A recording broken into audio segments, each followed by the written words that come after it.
What is happening, baby? Welcome back to the Huddle Chat Sports Network's very own Fantasy Football Huddle, presented by Danklyfe brand and yours truly, Dallas Clark. Today, we're discussing the startums and situms going into your Week 5 matchups, and we're going through every single game. Thursday night football, the early slate on Sunday, the early afternoon on Sunday, the late afternoon on Sunday, Sunday night football, and Monday night football. We're going through every single matchup, and I'm giving you some sleepers. I'm giving you players I think you should sit, you should lower expectations on, and players that I think you should take a chance on this week. And we're taking everything and turning it around this week. If you're an undefeated team, you're continuing that streak. If you haven't won a game, this is the week that you get over on those idiots in your fantasy football league. And if you're anywhere in between, we're adding a W in the column this week. All thanks to the Huddle Chat Sports Network. Make sure you smash that like button if you like our content, and hit that subscriptions bar as well as that notifications bell so you always stay notified on all content coming your way. Going into Week 5, we have the Eagles, the Lions, the Chargers, and the Titans on bye weeks. We're starting the bye week bonanza that you get throughout the NFL season, and it's going to start affecting rosters. So I'm telling you guys who you need to start, who you need to sit, all here today. So without further ado, let's fill up our cup, roll something up, and get right into the news. Whether you're watching on YouTube or listening over on Spotify with our more convenient options to check out the show, you're going to be starting out with Thursday night football. Now, if you're just listening to it, of course, you're not going to see the graphics on the screen, and that's why you got to make sure you jump over to YouTube and hit that subscriptions bar as well, so you can also see some of these cool graphics we get up there, get some of that information, because I know I talk kind of fast, especially in this video every week, because it's a longer video and I'm trying not to waste y'all's time. But starting with Thursday night football, we're looking at the Tampa Bay Buccaneers at the Atlanta Falcons. You're looking at Bijan Robinson coming into the game kind of banged up. It's looking like he's going to be all wheels up going into Thursday night football, and he's going to play. However, I'm looking at starting Tyler Algier this week as well. You might even see Tyler Algier getting some number one running back work this week due to the Bijan Robinson injury. It's a short week. They may not have the time to get Bijan Robinson as rested and as prepared as they want going into a longer 10-day stretch or more before their next game. You're looking at Tyler Algier potentially being able to step up and provide a lot of production this week. He's definitely a sleeper start for me. You're looking at him getting 6 red zone touches to Bijan Robinson's 6 red zone touches. They have an even goal line split right now. And like I said, he's got multiple injuries in Bijan Robinson right now. So I'm looking at Tyler Algier being a potential great start. Also, I like another sleeper in Bucky Irving. You're looking at him playing against Atlanta, the Falcons, being the top, one of the worst run defenses in the league, the matchup that you would want for your running back going into this short week. You could maximize the touches for Bucky Irving this week in that Tampa Bay Buccaneers offense. You're also looking at Rachaad White not really being the efficient runner that the Tampa Bay Buccaneers thought they had, and Bucky Irving is getting more and more targets and more attention every week. So I'm sitting Rachaad White, and if I needed a sleeper, I would start Bucky Irving. Bucky's getting the value touches, and you're only getting Rachaad White averaging 7.4 points per game right now, and he's getting that decrease in target share week after week due to Bucky Irving. I'm also staying away from Kyle Pitts. You're looking at him getting 3 or less receptions in the last 9 straight games, and when you look at his point production this season, 60% of his point production this season has come on 2 plays only this year. So I'm looking at Kyle Pitts, and he's giving me that fraud alert flavor this week, and he's giving me that this season, and it's almost time to give up on the Kyle Pitts experience. I can't lie to you, I've been calling for it for weeks. However, the world is starting to catch on as well with how he's been playing. Other than that, you're looking at Kirk Cousins being a potential sleeper starter, especially in QB2 leagues. Of course, Drake London give you potential flex production. Wide receiver 3, low end wide receiver 2 production this week. I don't think this is going to be an absolutely phenomenal game, but of course, Baker Mayfield, another sleeper quarterback you might be able to add in this week. And then we have the early morning London game, the New York Jets at the Minnesota Vikings. The Minnesota Vikings technically being the home game in London there. It's a very obvious game here. You're looking looking at Sam Darnold being startable. I think Sam Darnold is going to be a top 10 quarterback yet again this week. A lot of people are seeing that Jets defense on the roster and getting afraid of it. However, you're looking at the Jets defense. They haven't really played anybody real yet this season. You're looking at Sam Darnold playing potentially the best damn football he's played in his entire career. Plus, you got the revenge game going back at the Jets, the team that drafted him, the team that failed him. So I like Sam Darnold. Of course, Jay Jettis has got to start. You're looking at Aaron Jones having to start. You're looking at Jordan Addison having to be able to start this week. And going on to the Jets side of the ball, of course, Breece Hall, I'm going to be starting. You're looking at even Braylon Allen being a sleeper this week as well. And I think Garrett Wilson should be a top 24 wide receiver this week. Hopefully we see more of what Aaron Rodgers did in week 3 and less of what Aaron Rodgers did in week 4. But I'm not starting Aaron Rodgers myself this week. Moving on to the next kind of easy game. These next 2 games we're going to be blowing right through because not much is different than what everybody really expects. Miami at New England. Of course, we're tempering expectation on Tyreek Hill. Same thing with Devon Achane. He's still startable. But when it comes to Jalen Waddle, when it comes to Jonnu Smith, I'm staying away from them. I'm not going to be starting the quarterback for the Dolphins this week, no matter who it is. And then on the other side of the ball, the New England Patriots. Ramondre Stevenson. We hope the Patriots give the game script and get a good enough opportunity for Ramondre Stevenson for him to really show us what he's made of. But other than that, I'm not really starting anybody from the New England Patriots. Maybe Hunter Henry if you need some tight end help, but really nothing crazy in this Miami-New England game. Same thing in Carolina-Chicago. It's kind of the opposite. You're looking at Chuba Hubbard for 2 straight weeks in top 5 running back position this season. So you're looking at Carolina also being a top 5 offense since Andy Dalton has taken over as well. The Red Rocket, like I told you guys, has righted the ship in Carolina. So you're looking at the Carolina Panthers. I'm liking Deontay Johnson. Xavier Legette is a good sleeper. A lot of people are talking about this week as well. I would definitely take my chances with Xavier Legette this week. And then on the Chicago side of the ball, DeAndre Swift, things started really looking right again for DeAndre Swift, and I'm keeping him in the starting lineup, even if you traded him away like an idiot, like I did in one of my fantasy leagues this last week, and he made me pay by looking like prime Walter Payton this week.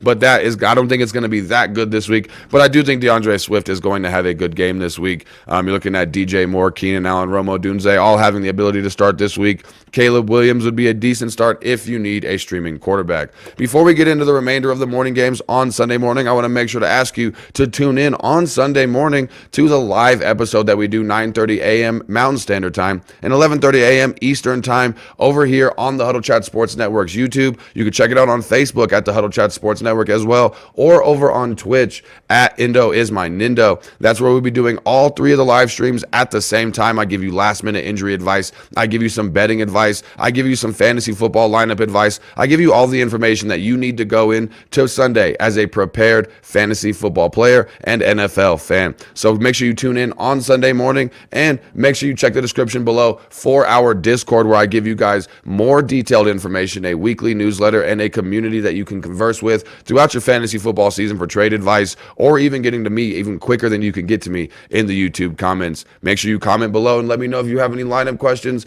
and what you need help with this week, or if you just have a couple of good conversation points that you want to be added in to the next video. Make sure you comment below and hit that like button as well. Moving in to the remainder of the morning games, or the early games on Sunday. It's 11 a.m. is when the games start in Mountain Standard Time. That's why I always refer to them as morning times, if you guys didn't know.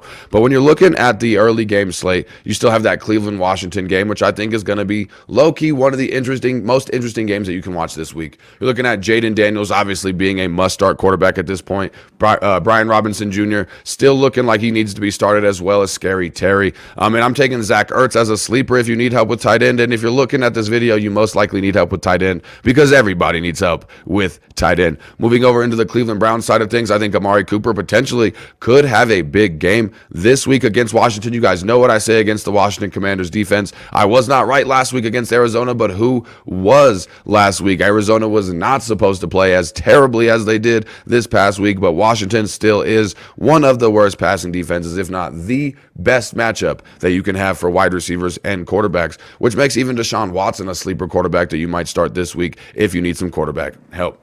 Moving on into the Indianapolis Colts Jacksonville Jaguars game, a sleeper quarterback, Trevor Lawrence, I think might be one of the best quarterbacks that you can start off of the waiver wire this week. You're looking at Indianapolis being one of the most quarterback-friendly matchups that you can have in fantasy football, and Trevor Lawrence has put up 17 or more points in his last 5 matchups against the Indianapolis Colts. I also think Evan Ingram is finally going to get going in 2024 this week. Indianapolis is allowing the third most points per game to the tight end position and the most touchdowns allowed to the tight end position. You're also looking at Evan Ingram being able to put up double-digit points in his 5 matchups against the Indianapolis Colts, as well as 5 catches or more in every game against the Indianapolis Colts that he's played in his entire career. So I'm liking Evan Ingram to really get going this week. I like Brian Thomas Jr. Travis Etienne, I'm lowering my expectations on a little bit, but he still has to be started with what you have him drafted at and where his role is in your roster. But Tank Bigsby, if you need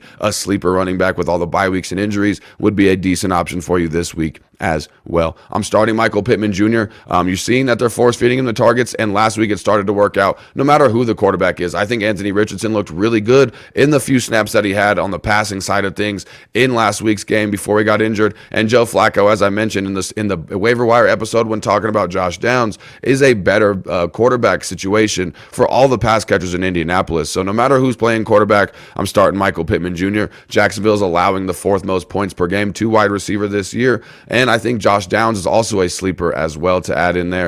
You're looking at him putting up 22 points versus Pittsburgh, which is one of the toughest matchups on defense. So you're looking at Josh Downs really being able to get it going. And like I said with Michael Pittman, no matter who's quarterback in the Indianapolis Colts this week, I'm liking the Indianapolis Colts wide receivers. And I do also like Trey Sermon, depending on what happens with Jonathan Taylor. But I'm pulling out hope that JT still plays this week. But Trey Sermon might get a lot more attention, sort of like what you saw Zach Moss get last year with the Indianapolis Colts. Moving on to the next game will be Buffalo at Houston. You obviously got to start Khalil Shakir. He's looking at 2.6 fantasy points per opportunity right now, which is the 5th most among the wide receiver position at the current moment.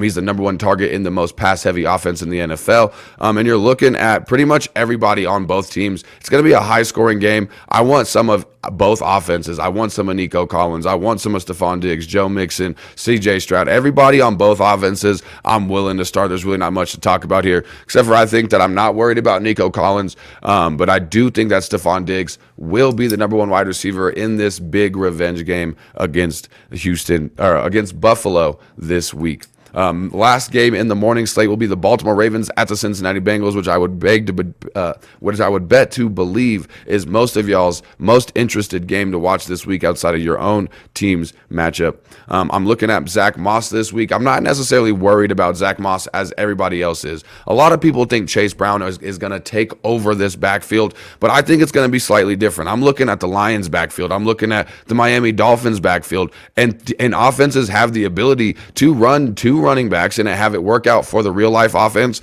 as well as support them both in a fantasy football aspect. Chase Brown is not going to be chasing down the number 1 running back role in this offense. If anything, he's chasing down running back 1B in this offense, and you're going to be having a fairly even split between the 2 running backs. But I'm sitting Zach Moss this week. You're looking at Baltimore allowing the 3rd fewest points per game to the running back position, and they've allowed 0 carries this season over 10 yards. I think Chase Brown has also vultured a lot of his goal line opportunities. So if Zach Moss doesn't score a touchdown this week, you're looking at him being potentially disappointing. I also think T. Higgins is going to be sittable this week as well. He's only put up 2 or more points once in his last 3 matchups against Baltimore, and Baltimore is not allowing more than 15 points per game to wide receivers in the last 2 weeks as well. But Jamar Chase, of course, still has to get going. On the Baltimore Ravens side of things, really I'm sitting Mark Andrews and Isaiah Likely. You can't really wait.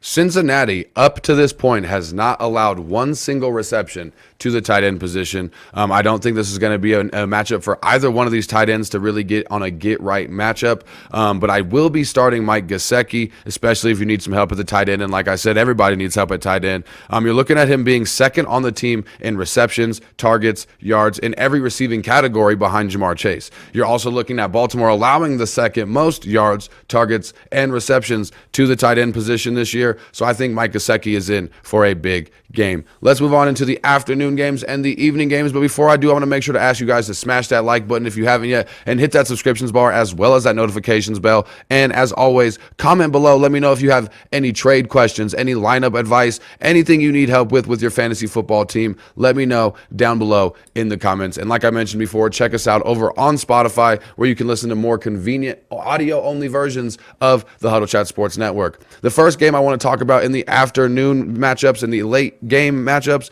is going to be the Las Vegas Raiders at the Denver Broncos. I'm starting Javonte Williams this week. You're looking at Las Vegas allowing 5 yards per carry to running backs and 6 yards per reception to running backs this season. And they've allowed a top 20 running back in each game this season so far. Everybody's been waiting for Williams to really get going, and I think this is the week that Javonte Williams stands, can really beg that he is going to get, or can bet that he is going to get the production that they have been banking on. Another player that I think I'm the most comfortable starting in this matchup as far as when it comes to your fantasy football starters, it's going to be the Broncos defense and special team. You're looking at the Las Vegas Raiders having their own problems. It's basically the real world of Las Vegas over there in the Raider Stadium right now, and I don't think their offense is really going to be getting right this week. Cover your ears, Zamir White owners. I know that sucks to hear, but that Broncos defense has been legit against wide receivers, against the run. They've held a lot of quarterbacks in check. I think that Broncos defense is the most comfortable start this week, but I'm also going to be starting Courtland Sutton. He's been sitting on my bench in a couple of leagues.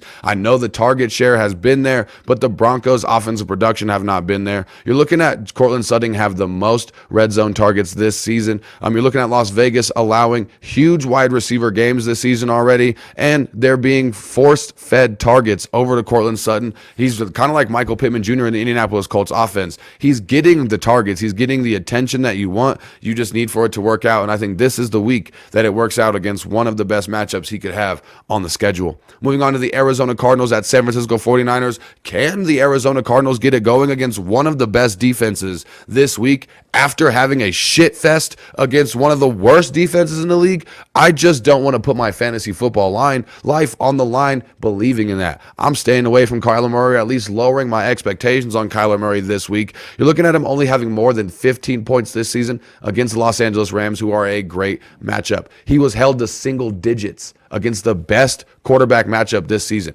The worst passing defense in the league held Kyler Murray to single digits. San Francisco kept Kyler Murray under 16 points each of the last 3 games that they've played this in his career. And the San Francisco 49ers defense has only allowed 13 or more points one time to quarterbacks this year. This is also probably going to be the last time that I trust Brandon Ayuk. If Brandon Ayuk does not get right this game, with the attention back on Deebo Samuel, with the attention back on George Kittle, and Brandon Ayuk being able to kind of settle in to what has been such a weird start for his season this year, if Brandon Ayuk doesn't get it going this year, I'm officially going to be hitting the panic button this week on Brandon Ayuk. But when it comes to the Arizona Cardinals, number 2 wide receiver, I've given up on that chase. Michael Wilson made me look like a fool last week. But I just think that Marvin Harrison Jr. is so far ahead of all the other wide receivers. Trey McBride is the clear number 2 option. I'm kind of not really able to trust either Greg Dortch or Michael Wilson. So everything is going to be kind of fairly stereotypical on the San Francisco offense. Don't really need to spend much time talking about that. Moving on to the next afternoon game, which will be the New York Giants at the Seattle Seahawks. I'm starting Geno Smith. You're looking at him averaging 300 or more passing yards in the last 3 games, and he's thrown a touchdown or more in every game so far this season. I think Jackson Smith and Jigba could be a decent sleeper this week, and I know he struggled to get it going, but I'm keeping Kenneth Walker in the lineup. Zach Charbonnet, if you need to start somebody in your flex position or something like that, might get some good opportunity, but Kenneth Walker is back, and he is better than ever, it feels like, after last week. So I'm looking at the New York Giants. Of course, you're going to be starting Malik Neighbors. Devin Singletary will be a decent sleeper, but really nothing crazy going on in this matchup. Wan'Dale Robinson, obviously the target share. It presents a good opportunity for flex appeal for you guys, but you guys don't really know what's going on in this New York Giants Seattle Seahawks game. Nothing very surprising there. And then the last game on the afternoon slate in this Sunday's football of Week 5, you're going to be looking at the Green Bay Packers at the Los Angeles Rams, and I was just talking about how good of a matchup the Rams are, so I'm starting Jaden Reed. I'm starting Dontavion Wicks. They're the 2 top targets in this offense. I think Tucker Kraft is one of the highest waiver wire pickups this week, and he's a great option as well. When it comes to the Los Angeles Rams wide receivers, really not really feeling comfortable enough to truly trust any of them, but Tutu Atwell has been a safety valve for Matt Stafford. So if you had to trust a Rams wide receiver, Tutu Atwell would be the one to trust for me. I'm sitting Tyler Johnson. I'm sitting Demarcus Robinson. I think a sleeper for the Rams would be Jordan Whittington, though. He had a season high in snaps last week. He led the team in routes ran last week as well. I think he has a great opportunity to build on that production this week. The week before Puka Nacua comes back, the week before Cooper Kupp potentially comes back, I really think things might work out well in this offense for Jordan Whittington in Los Angeles. But you're starting Josh Jacobs, hoping that the game script works out better than it did last week, because game script got completely out of hand for the Packers last week in that comeback game. But I think Jordan Love gets things right. I think Josh Jacobs, if Jordan Love gets things right, Josh Jacobs is going to have the game script to have everything go his way at the end of the game in garbage time, getting the rushing production late in the game with the lead. So I definitely like starting Josh Jacobs still this week. Sunday Night Football is going to be the Dallas Cowboys at the Pittsburgh Steelers. I'm starting Justin Fields, and Justin Fields I think could be a top 10 quarterback this week with that rushing upside. He's elite with the rushing upside right now. You're looking at him having 3 rushing touchdowns in the last 2 weeks, and Dallas has allowed 4 top 10 quarterbacks in 2 of their last 3 games. I think Pat Freiermuth is going to be in for a big game. He's probably one of the safest floors you can pick in tight end this season, and I know that's really not saying much because you're looking at Dallas Goedert right now being the number 1 tight end, averaging 6 points per game in non-PPR formats. So there's really not much you can say when it comes to statistics with the tight end position, but the attention he's garnering every week, Pat Freiermuth definitely has a safe floor. I also think that you're looking at Najee Harris having a pretty safe floor this week and being a great bet. He's had at least 16 carries in every game this week, or this season, and I think he continues that trend this week. You're looking at Dallas being banged up on the defensive side of the ball, and they've been allowing tons of big runs this season so far. So Najee Harris is going to be in for a big game. You're also looking at me being able to start Jake Ferguson. He's the clear number 2 target on this Dallas Cowboys offense, and I'm starting Dak Prescott as a fringe quarterback 1 this week.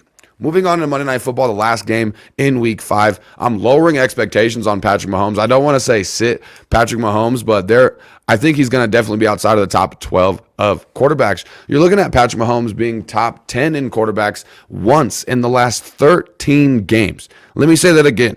In the last 13 games, Patrick Mahomes has only been a top 10 quarterback 1 time. New Orleans has only allowed 10.3 points per game to quarterback this season. You're also looking at Patrick Mahomes having a lot of banged up wide receivers, and he's losing weapons week after week after week. And Patrick Mahomes is really not built in to this game script to really have a get right game. I could be wrong. It's Patrick Mahomes, Pat Magic Mahomes, but we already know that how he has performed in the last almost full season of football has not been deserving of the draft position that you took him at this season. As a matter of fact, I might even want to start Derek Carr over Patrick Mahomes when it comes to a quarterback versus quarterback matchup. You're looking at Derek Carr at least having all of his weapons. You're looking at him putting up single digits, unfortunately, in the last 2 straight weeks, which is what keeps you away from really wanting to start Derek Carr. But like I said, you're looking at, with him having all of his weapons, I would feel more comfortable starting Derek Carr this week than Patrick Mahomes. If you looked at Patrick Mahomes' stats and not his name, you would have dropped him and not have drafted him where you did. I'm not trying to tell you that you made the wrong choice. You need to get rid of Patrick Mahomes. I'm just saying you need to lower your expectations on Pat this week and lower your expectations on Derek Carr as well. Kansas City has been keeping quarterbacks in check this year. That's going to do it for this Week 5 startums and situms. I was able to go through every matchup, and hopefully your team will be better after you watch this video. And if it is, make sure you tell your friends about the Huddle Chat Sports Network. We've been getting tons of love, tons of likes, tons of comments, and tons of subscribers every single day here so far on this season. The love has been great. So make sure you tell a friend to tell a friend about the Huddle Chat Sports Network and have them hit the subscriptions bar as well as that notifications bell and like the content if you like it or if they like it themselves. But that's going to be it, everybody. Make sure you keep your chin up and your attitude all the way down. I'll see you next time I'm out here. Peace out.